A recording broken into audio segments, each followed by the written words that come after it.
Ini kelewatan sih, sekumpulan sekte disuruh bunuh massal. Bahkan anggota kongres, reporter, serta tamu yang lain juga ikut ditembakin. Bener-bener ditembakin gini nih. Sampai-sampai ada nih rekaman video kejadian di sana. Oke bos, lama banget kita udah nggak ngebahas kasus. Kali ini gue pengen ngebahas kasus yang ngeri banget sih. Dan simpan video ini takutnya kena takedown. Menurut gue kayak agak sensitif ya. Nah, tragedi ini terjadi pada 18 November 1978 di sebuah kota yang bernama Johnstown. Nama kota ini diambil dari nama pemimpin sekte yang bernama Jim Jones. Jim Jones merupakan pejuang melawan rasisme, sehingga banyak warga Afrika Amerika yang bergabung ke dalam sektenya. Kita balik dulu nih ke masa lalu Jim Jones. Jadi pada saat beranjak dewasa, Jim Jones bergabung ke sebuah gereja, dan di sana Jim menemukan sebuah rumah. Soalnya di sana orangnya ramah-ramah dan baik-baik. Dan di sana Jim bertemu dengan seorang pastor. Terus pastor ini dijadiin panutan sama si Jim. Dan si Jim Jones bertumbuh menjadi sosok yang agamis. Pada tahun 1951, Jim Jones memutuskan menjadi seorang pastor. Dia menunjukkan kecintaan terhadap agama dan kesetaraan ras. Lalu si Jim Jones mulai dikenal nih oleh banyak orang karena dia menjadi seorang pastor di sana. Kemudian Jim membangun gerejanya sendiri. Menurut orang-orang yang datang di sana, Jim jarang banget membahas tentang keagamaan atau kayak nggak pernah ngebahas tentang Tuhan lah. Lalu orang-orang di sana mulai ragu, terus beranggapan kalau si Jim ini ada seorang ateis karena selalu membahas tentang anti rasisme. Dan nama Jim mulai melejit lah di sana. Ditambah dia masuk ke banyak media TV. Jim masuk ke banyak media TV buat diwawancarai. Otomatis pengikutnya si Jim ini makin naik lagi dong, makin banyak lagi dong. Karena si Jim ini jago banget ngomong dengan ucapan manisnya. Terus si Jim meminta para pengikutnya untuk mulai menjual rumah mereka serta tanah mereka. Bahkan disuruh keluar dari pekerjaannya. Gereja yang didiriin sama si Jim akan menampung pengikut-pengikutnya Jim nih di sana. Sehingga hasil penjualan tanah ataupun rumah tadi untuk biaya kehidupan sehari-hari di sana. Kenapa si pengikutnya disuruh tinggal ke gereja? Karena menurut si Jim, pengikutnya ini harus tinggal bersama-sama di suatu rumah atau di suatu tempat gitu, agar hidup damai bersama pengikut-pengikutnya. Banyak pengikut fanatiknya si Jim ngelakuin apa yang dikatakan oleh si Jim. Terus pindah ke tempat yang udah Jim sediain. Kayak sekumpulan itu udah jadi sekte gak sih? Kalau emang salah mohon maaf ya. Sampai makin lama nih makin aneh suruhannya si Jim. Bahkan suami istri pun gak boleh berhubungan kecuali diperkaos sama si Jim Jones. Karena si Jim beralasan kalau misalkan berhubungan sama si Jim bakalan berkah.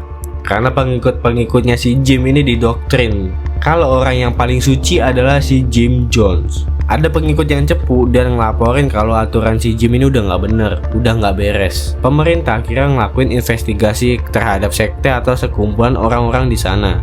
Dan si Jim tahu nih, dapat info kalau misalkan dia ingin diperiksa sama pemerintah atau lagi diselidiki gitu loh. Akhirnya si Jim memindahkan para pengikutnya di Guyana, dekat Venezuela. Dan akhirnya tempat itu dinamakan Johnstown. Kenapa nih pengikutnya pada mau buat pindah? Karena lagi-lagi dikasih janji manis. Dan aturannya ini makin gila lagi bos. Kalau pengikutnya ngelakuin kesalahan bakal dipermalukan ataupun disiksa. Akhirnya ada tuh pemberontak di sana dan melaporkan kejadian itu sama pihak berwajib. Akhirnya ada anggota kongres memutuskan untuk datang langsung buat mengecek di sana sambil membawa reporter dan jurnalis, salah satunya dari NBC. Terus nih si pengikutnya si Jim kayak sekte-sektenya itu disuruh menyambut meriah. Disuruh menyambut si anggota kongres beserta tamu yang lain nih pakai tari-tarian lah. Pokoknya dibikin kayak meriah gitulah. Karena ini kalau misalkan pengikutnya ada yang nolak bakalan kena hukuman atau disiksa bos. Makanya mau nggak mau secara terpaksa melakukan suruhannya si Jim. Dan salah satu dari pengikutnya si Jim ada yang diam-diam nyelipin surat di kertas. Nyelipin diam-diam dan dikasih ke anggota yang berwajib di sana. Jim Jones pun diinterogasi atas pesan yang dikirimkan itu. Terus ada orang suruhannya si Jim buat menusuk si anggota kongres itu. Terus langsung sigap dah tuh dilindungi sama krunya. Merasa situasi ini udah berbahaya, udah nggak kondusif. Akhirnya anggota kongres dan yang lainnya nih pulang menuju pesawat mereka. Pesawatnya nih kayak semacam di pedalaman gitu ya, gue juga nggak paham. Pas pengen menuju ke pesawat, ada pengikut-pengikutnya si Jim buat menyusul dan menembak si anggota kongres, reporter, serta kru lainnya bos. Jadi orang-orang di sana yang pengen pulang, pengen berangkat naik pesawat itu ditembakin semuanya. Ditembakin sama pengikutnya si Jim. Edan banget ya. Ini ada rekaman video penembakannya bos, serta ada rekaman suara full. Dan ada suara anak kecil juga di kejadian itu bos. Go to sleep. That's what death is, sleep. Dan ini ada rekamnya full di YouTube.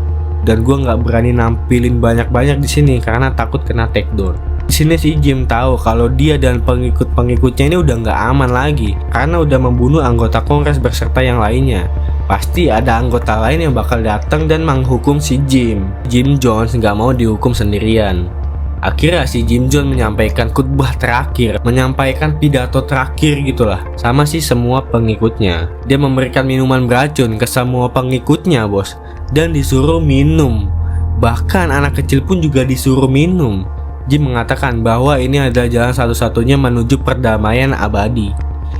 Lagi-lagi dikasih kata-kata manis kan. Dan ada pemberontak di sana yang protes kalau bukan cara yang baik. Tapi pemberontak itu malah kalau nggak mau minum ya dipaksa, kayak dicekokin gitulah. Ya akhirnya ya udah para pengikutnya nih pasrah gitu aja. Pengikut yang lain tuh mau memberontak juga takut bakalan dibunuh juga. Dan akhirnya pada minum dah tuh, semua pengikutnya nih minum massal bos. Minum racun bareng-bareng. Dan semua orang yang di wilayah itu tuh meninggal semua bos. Pada bergeletakan di sana. Menurut info yang gua dapat sih ada 909 orang yang meninggal di sana. Ini ngeri banget sih, penduduknya nih pada massal. Bayangin di suatu wilayah ini pada berjejeran mati semua. Dan si Jim Jones diri paling terakhir buat mastiin kalau semua pengikutnya ini udah pada meninggal. Lalu dia mengakhiri hidupnya sendiri paling terakhir dengan cara menembakkan pistol ke arah kepalanya. Jadi itulah kasus atau tragedi Jim Jones. Gue dapat juga dari internet. Kalaupun ada informasi yang salah, tolong berikan pendapat kalian di komentar ya.